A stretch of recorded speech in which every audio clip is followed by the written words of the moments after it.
Hey guys, Brook Potter here, coming to you live from Aberdeen in Wales. There's been a lot that's been going on. Hopefully you guys have been following me and my friend Amos on the 10K Rum podcast. I've got a link at the end of this video if you haven't done so, but there's been a lot going on. This is only like the second week of 2021, and already we've seen the storming of the Capitol in the United States, a massive military buildup in Washington, D.C., I think up to 25,000 troops, and it seems like a lot of heavy equipment. These aren't just like riot police. This is National Guard, fully armed.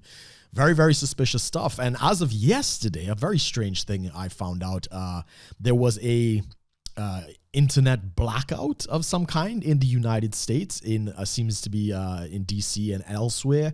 If anybody saw the show yesterday on the 17th on the 10K Rum podcast, my friend Amos and myself were having some technical difficulties with the stream kind of fuzzing in and out, so I don't know if that was as a result of that. I'm not saying anything's going to happen. I'm just saying this is very, very bizarre.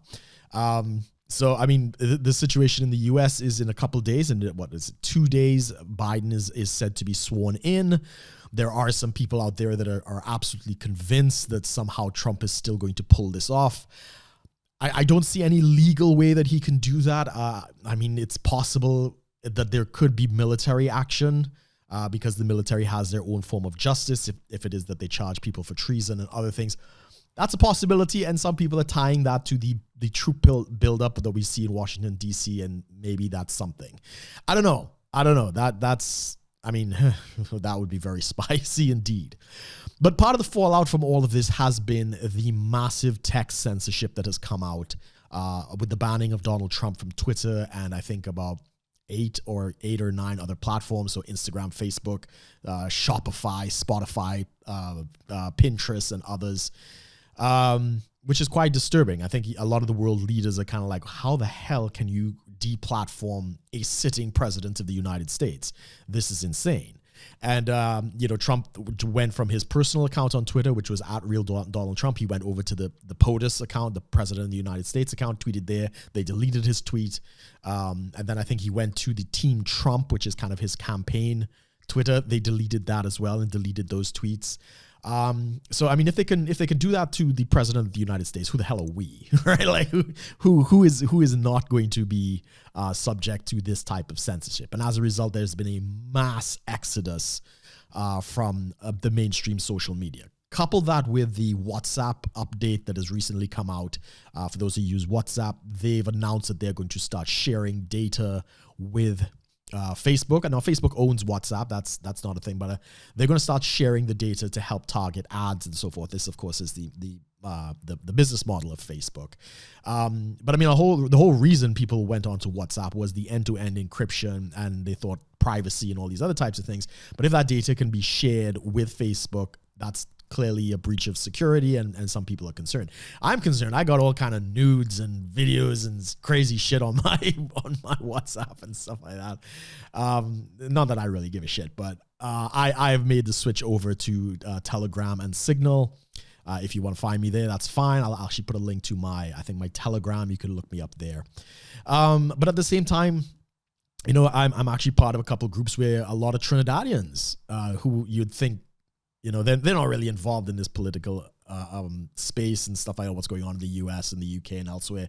But a lot of them are making the plans to exodus, Facebook, Instagram, and WhatsApp. And they're going to alternatives. Now, for me, I am, I'm not running from any positions. We have the podcast. I need these platforms to promote the podcast and my videos and the streams. So I'm not going to do that, but I have made the switch over to various alternative platforms. So I've started uploading videos on Bitchute. I have a Rumble account. I'm not really uploading there yet. I need to see a little bit more about it because I think there is something in the terms of service about how they can own the content. So I just want to clarify that. I'm definitely enjoying myself on gab.com or gab.ai, I think. This is Torba's, I can't remember his first name, Christian guy. So he's a bit of a fundamentalist, but the guy built his own infrastructure. The guy saw this coming. Gab started in 2016, and they were the first to be deplatformed from everything. in this week we've seen the result of that, as well as what happened with another Twitter alternative called Parler, which was deranked from all of the Google and Apple Play stores, and ultimately AWS, Amazon Web Services, which hosted both Twitter and Parler and their competitors, they like a 48-hour notice, and they basically pulled down the entire site. And I understand as of today, the CEO of Parler and his family, host of death threats and other things, they are in hiding, but they did put out something on the Parler page saying that it looks like they're coming back in some capacity. So, but I mean, again, if you're dealing with the tech oligarchs and you're dealing with big tech censorship, you really can't escape. And again, this is something we discussed on the 10K Run podcast. I mean, this is the future that they want. If you own nothing and you have no right to anything, and you say something that's out of line, they can basically switch you off from the digital economy. So no more Uber. You can't get food delivered by, Food Hub or Just Eat or Uber Eats, as the case might be. No more Airbnb. No more, probably maybe flights is a possibility. So there's a lot of ramifications to this entire thing. And I hear a lot of, my libertarian friends screaming, well, they're a private platform, they can do what they want and stuff like that.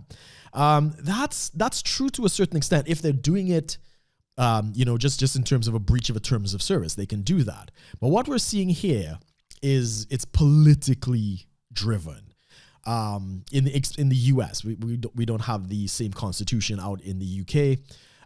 But yeah, the Supreme Court in, Norwood versus Harris, actually stated that if there is government pressure on a private company, it is illegal for them to force that company to do something that is unconstitutional. In other words, the First Amendment guarantees free speech in the United States. These tech companies enjoy a privilege protection from the government, which is part of the Communications Act. I think it's 230. Excuse me, which basically says that they are a platform, not a publisher, and they cannot be sued for liability based on what people post on their platform. So this is a government mandated protection for social media. And because they're government mandated social media, they are in a privileged position. So what the government is doing now through Congress and, congressmen and senators and other political candidates, they're screaming and calling for the censorship of their opponents and the president and other things. So there is documented tweets and other comments basically saying, delete this account, delete the president, delete this, that, and the other. And that's illegal.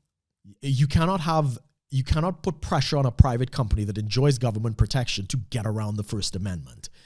So yes, the Supreme Court did that. The case is Norwood versus Harris. And this is a precedent that definitely has to be lifted up. I will put a link. There's an article in the Wall Street Journal that I found this information in. I'll put a link to that in the description if you want to read that further. So yeah, this is a serious issue. And I think a lot of people are waking up. I think is it North Carolina, they're putting in legislation right now that they can sue the tech companies in a state level for censorship. I know Poland, for instance, they have also put up something where if there's any kind of censorship, they can fine the tech companies up to 2.2 million euros, I think. So there's definitely a lot of backlash. But in the meantime, I'm switching over to other platforms. I'm as I say, I'm still going to be posting on YouTube, but I don't know if my time here is limited. I don't know if I've said enough controversial stuff to kind of get me in trouble with that. But yeah, I'm moved over to MeWe or MyWe or whatever it is. I'll put a link to that below. I am on Parler. I don't know if Parler's going to come back up. They say they will, so you could find me there as well. Gab, I highly recommend Gab. Gab is a lot of fun. So yeah, you can definitely check that out. I'm on minds.com. That's also a very good platform. I've been on that for a while, and you actually get paid cryptocurrency the more you interact and the more your posts kind of get traction and stuff like that. And again, I'm using a lot of these things to promote our shows, Religion Zero, as well as the 10K Run podcast. So that's kind of why I'm still on these things. And just to kind of wrap up the situation with Trump, there is an impeachment that has passed for a second time. So Trump has been impeached twice. As of today, today's the 18th of January. supposedly he's only in office for 2 more days, and he, from reports, says he's going to leave the White House early on the 20th and not meet with Biden. And I don't blame him.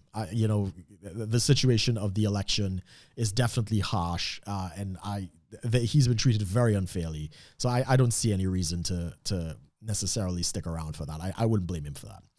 But as a result of that, he's not going to be in office in time for the Senate, quote unquote, trial. So the impeachment is the charge. And then there is the kind of the trial of evidence, and they call witnesses, and they do the whole thing in the Senate for the ultimate purposes of removing the person from office, as well as, if they are impeached, they're unable to run again. And that's the key. The whole reason that the Democrat Party and even some Republicans are joining onto this thing is because they don't want to deal with Trump. They want to go back to the old Clinton-esque, Bush-esque kind of, corporatist, sell out the American people type of politics, which Trump put a stop to. And, he brought in the populist America First kind of movement. And he is, apart from all the shenanigans that went on with Biden's votes, which, we don't know the full extent of that, but Trump is the second most voted for president in the United States. That's 75 million votes. So I think that's the only thing that is saving him at this point, is because they realize that if they try to throw Trump under the bus, the deplorables that voted for Trump they're not on board with this. They're done with the Republican Party. And we saw that what happened in the recent runoff election in Georgia. 500,000 voters did not show up. Not that that made any difference, because the same shenanigans that went on in the previous election happened in this one. They stopped counting at 10 p.m., with 99% of the precincts suddenly reporting. And then all of a sudden that went from 99 to 98, 97, all the way down, and I think in some places down to 88%. So where did all of those new ballots come from? It's questionable behavior. And of course, the Republican Party is lashing out at Trump, basically saying Trump cost them the Senate. Trump, as a result of this, he's been impeached and all these other kinds of things. And they're also blaming the voters, basically saying, well, the voters didn't show up, it's their fault. And blaming the most popular Republican president for the actions of the Republican Party is actually quite ridiculous. What killed the Georgia vote was very simple. One, Mitch McConnell played politics in the Senate regarding the stimulus that was supposed to go out to the American people. There was this, this omnibus spending bill where everybody was supposed to get $600 US, and half of the bill was going to international interest. Then they bounced it up to, Trump insisted on a $2,000 per person in the bill. They bounced it back to the House. They upped it, and McConnell basically killed it. Not helping the American people is not a way to, gain their support in an upcoming election. Couple that with all of the inaction by the Republican, Senate, Congress party, and others to deal with the voting irregularities that, was perceived in Georgia. So if your vote doesn't matter, or at least it's perceived that it doesn't matter, this is going to be the result. They're not going to bother to vote if there doesn't seem to be any point. And from what I see and from what I'm hearing, that seems to be kind of the consensus. So to blame the voters and to blame Trump, I think is, again, that spin by these parties. They have much bigger problems at this point. So yeah, guys, that's kind of a quick update as to what's going on. I might do another video about the lockdown out here in Wales. We've recently, somebody else that I've known out here has passed away. So 2 people I know out here have actually passed away. They were pub owners to one of the pubs that I go out to. Lovely people. And there's been a lot of response to that.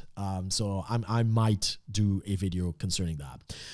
But of course, catch me on Sundays. Yeah, the date moves around, so definitely subscribe to the 10K Run podcast to keep up with that. We're also available on all major podcasting platforms.